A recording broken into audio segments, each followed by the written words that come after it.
እስራኤል ብስፍሓታ ንእሽተይ ኮይኑ ግና ምስ ደመ ምዛንታ ዝሓዘት ሃገር እያ። እታ ናይ ማእከላይ ምብራቕ ክፋል ዝኾነት እስራኤል ካብ ሜዲትራንያን ባሕሪ ብደቡብ ክፋል ትርከብ ሃገር እያ። ብሰሜን ሊባኖስ፣ ብሰሜን ምብራቕ ምስ ሶርያ፣ ብምብራቕ ምስ ጆርዳንን ብደቡብ ምዕራብ ምስ ግብፂ ትዳወብ ሃገር እያ። 22445 ኪሎ ሜትር ስፍሓት ዝሓዘት እዚኣ ሃገር ተፈላለየ ናይ መሬት ኣቀማምጣ ዝሓዘት ሃገር እያ። ኣብ ታሪኽ ብገጸ መሬትን ብሃይማኖትን ብዙሕ ዓይነት ብምዃና ብዙሓት ቱሪስትን ተመራመርትን ንኽበጽሕዋ ገይሩ እዩ። እቶም ናይ ባሕር ደንደሳታ ልሙዓት ብምዃኖም ናይ ህዝቢ ቁፅሪ እውን ልዑል እዩ። እቶም ዘመናዎት ከተማታት እውን ኣብ ጥቕኡ ይርከቡ እዮም። ናብቲ ማእከላይ ናይዛ ሃገር ክፋል ምስ እንኸይድ ግና ብበዓትን እምባን ተመልአ ቦታ እዩ። ናብ ደቡብ ኣንፈት ክንጓዓዝ እንከለና ድማ እቲ ልሙዕ መሬት ናብ በረኻነት እዩ ዝልወጥ። እዚ በረኻ ኣዝዩ ደረቕን ሙቐትን ብምዃኑ እቲ ፍርቂ ናይ እስራኤል ናይ ደረቕ መሬት ስፍሓት ዝሓዘ እዩ። ናይዚ ሃገር ልዑል ዝኾነ ቦታ ናይ ሜሮ እምባ እዩ። እዚ እምባ ኣብ ላዕለዋይ ገሊላ ዝርከብ ክኸውን እንከሎ ካብቲ ልዕሊ ፀፍሒ ባሕሪ 1280 ብራኸ ዘለዎ ቦታ እዩ። እቲ ትሑት ቦታ ብብዙሓት ዝፍለጥ ሙት ባሕሪ ዝበሃል ቦታ እዩ። ትሕቲ ፀፍሒ ባሕሪ 430 ሜትሮ ዝርከብ ቦታ እዩ። እዚ እውን ካብ ዓለምና እቲ መታሕት ዝበሃል ቦታ ክኸውን ገይርዎ እዩ። ንእስራኤል ኣዝዩ ወሳኒ ዝኾነ ናይ ጆርዳን ሩባ ካብ ባሕሪ ገሊላ ብደቡብ ተላዒሉ ንናይ ጆርዳን በዓት ተሓሊፉ ናብ ሙት ባሕሪ ዝጽምበር ሩባ እዩ። ናይ ገሊላ ባሕሪ ወይ እውን ብልማድ ናይ ትብርያስ ወይ እውን ናይ ኪነረት ቃላይ ተባሂሉ ዝፍለጥ ኣብዛ ሃገር ካብ ዝርከብ እቲ ዓቢ ጨው ኣልቦ ቃላይ እዩ። ብኸምዚ ምኽንያት እውን ንግብርና ንተፈላለዩ ኢንዱስትሪን ንናይ ገዛ ግልጋሎት ብሰፊሑ ጥቕሚ ዝውዕል ቃላይ እዩ። ተፈላለየ ገጸ ምድሪ ብምህላው ተፈላለየ ናይ ኣየር ኩነት ንኽተአንግድ ምኽንያት ኮይኑ እዩ። እቲ ብእምባ ተኸበበ ናይዛ ሃገር ክፋል ዝሑል ወይ እውን በረድ ዝረኣየሉ ክረምቲ ይሕልፍ እዩ። እቲ በረኻ ዝኾነ ደቡባዊ ክፋል ድማ ኣዝዩ ሙቐት ዝኾነ ሓጋይን ውሕድ ማይ ዘለዎን ናይ ኣየር ንብረት ኮይኑ እዩ። ካብ ናይ እስራኤል ከተማታት ብሓፈሻ ከም ኢየሩሳሌም ከተማ ብታሪኽ ይኹን ሃይማኖት ወሳኒ እጃም ዘለዋ ከተማ የለን። ናይ ጁድያን እምባ ኣብ ሞንጎ ሜዲትራንያን ሙት ባሕርን ዝርከብ እዚኣ ናይ እስራኤል ከተማ ናይ 5000 ዓመታት ታሪኽ ዝሓዘት ክትከውን እንከላ እዚ እውን ኣብ ዓለምና ካብ ዝርከቡ ናይ ቀደም ከተማታት ሞንጎ ንኽትስራዕ ገይርዋ እዩ። ናይ ኣይሁድ ክርስትናን እስልምናን እምነት ወሳኒት ዝኾነት ከተማ እያ። ንኣይሁዳውያን ናይ ተዓቢ ሰለሙን ቤተ መቕደስ ዝሓዘት ከተማ ክትከውን እንከላ ኣብዚ ሕጂ ድማ ብኣይሁዳውያን ዓቢ ቦታ ዘለዎ ናይ ምዕራብ መንደቕ ዝሓዘ እዩ። ብናሃቶም እምነት ናይ ምዕራብ መንደቕ ንካልኣይ ግዜ ተሰሪሑ ብሮማውያን ዝፈረሰ ናይ ሰሎሞን ቤተ መቕደስ እዩ።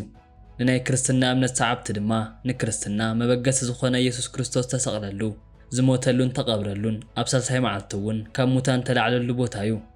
ብብዙሓት ቱሪስት በብዓመቱ ዝረአ ቅዱስ ፔሁልከር ቤተ ክርስቲያን እውን ነዚኣቶም ታሪኻት ብጥንቃቐ ጽኒሕዎም እዩ።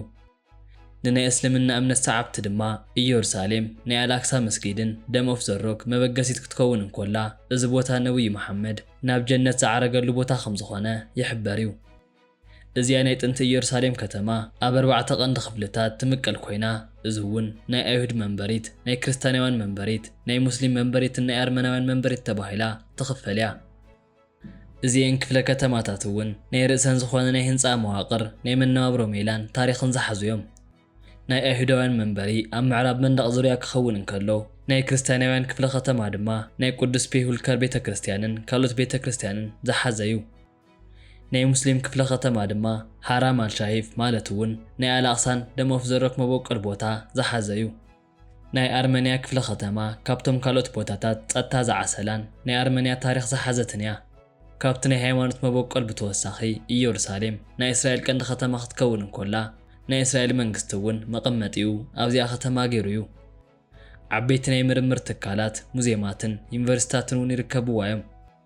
ናይ ኢየሩሳሌም ከተማ ናይ ታሪኽን ናይ ብዙሓት እምነት መቦቀል ክትከውን እንከላ ብኣንጻሩ ቴል ኣቪቭ ድማ ናይታ ዘመናዊት ናይ ኢየሩሳሌም መግለፂት እያ።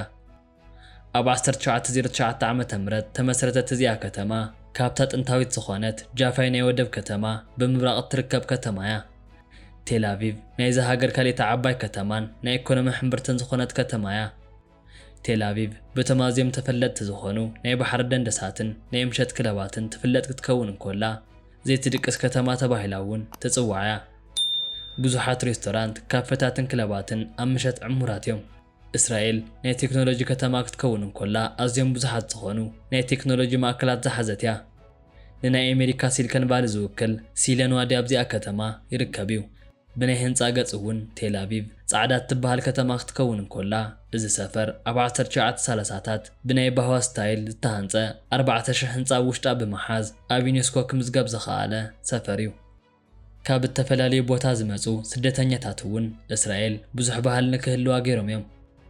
ናይ ኣይሁድ እምነት ብሰፊሑ ናይ እስራኤላውያን መነባብሮ ዝቐመረ ክኸውን እንከሎ እዚ እውን ኣብ መዓልታዊ ህይወቶም ዝረአ ነገር እዩ። ካብ ናይ ግብፂ ባዕዲ ናፃ ዝኾኑሉ መዓልቲ ንፋሲካ ጽቡቕ ገይሮም ዘብዕሉ ክኾኑ እንከለዉ ኩፐር ተባህለ እውን ኣብ ጾምን ጸሎትን ዘሕልፍዎ ክብረ በዓል ዝሓዙ እዮም።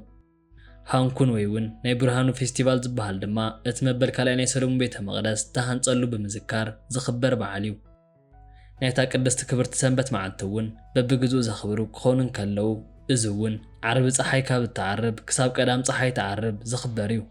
ኣብዚአን መዓልቲ እውን ድንኳናት ይዕፀው እዮም። ናይ እስራኤል መግብታት ብዙሕ ባህሊ ዝሓዙ እዮም። ከም ቀንዲ ኣብ ማእከላይ ምብራቕ ናይ ሜዲትራንያንን ናይ ኣይሁዳውያንን ጽዑንቶ ዘለዎ እዩ።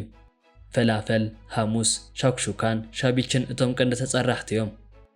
ሙዚቃ ይኹን ዳንስ እውን ናይ እስራኤል መግለፂ እዮም። ብኡ ምኽንያት ድማ ኦራ ብዝበሃል ባህላዊ ዳንስ ይፍለጡ እዮም። ካብ ምብራቓዊ ክፋል ናብ ማእከላይ ምብራቕ ዝጓዓዝ ናይ ጆርዳኖስ ሩባ እውን ናይ ታሪኽ ሓደ ኣካል እዩ።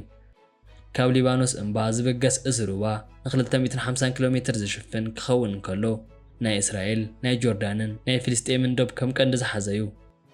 ንክርስቲያናውያን ኢየሱስ ብመጥምቀ ዮሃንስ ተጠመቐሉ ሩባ ስለ ዝኾነ ዓቢ ቦታ ወሃቦ እዩ። ንኣይሁዳውያን ድማ ኣብ መጽሓፍ ቅዱስ ከም እተገልጸ ብናይ ኢያሱ መሪሕነት ናብ ከነኣን ክኣትዉ ዝኸኣሉ ነዚ ሩባ ተሳጊሮም እዩ ነይሩ። ዘመናዊ ግብርና ምስ መስኖ ኣብ እስራኤል ተፈላጢ ከም ዝኾነ ይግለጽ እዩ። ኣብ ጸምጸም በረኻ ቆጽለዋይ ተኽሊ ምልማዕ ንእስራኤል ቀሊል እዩ። ድሪፕ ኢሪጌሽን ተባሂሉ ዝፍለጥ ናይ መስኖ ዓይነት ንዓለም ዘላለየቶ እስራኤል እያ።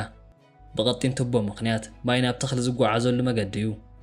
እዚ ሜላ እውን ማይ ንምቁጣብ ተገብረ ተግባር እዩ። ነዚ ግብርና እውን ዘመናዊ ብምግባር ካብኦም ሓሊፎ ኤክስፖርት ክገብሩ እውን ኪኢሎም እዮም።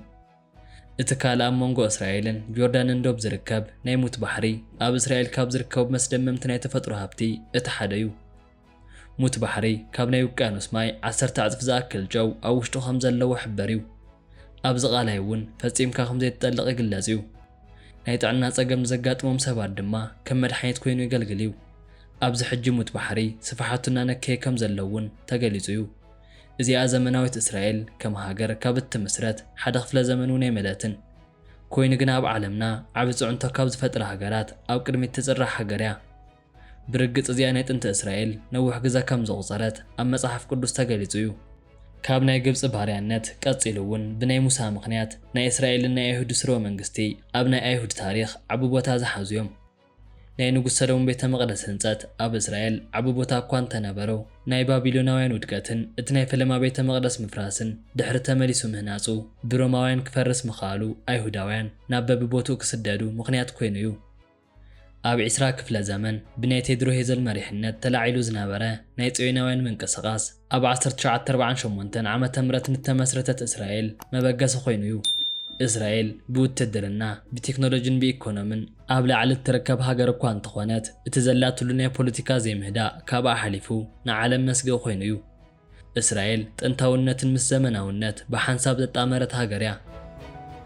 ንዘለኩም ርእይቶ ኣብ ናይ ኮመንት ቦታ ግደፉለይ እናበልኩ ላይክን ሸርን ብምባል ናብ ኩሉ ንክባጻሕ ደገፍኩማ ይፈለየን ክብል ፈቱ።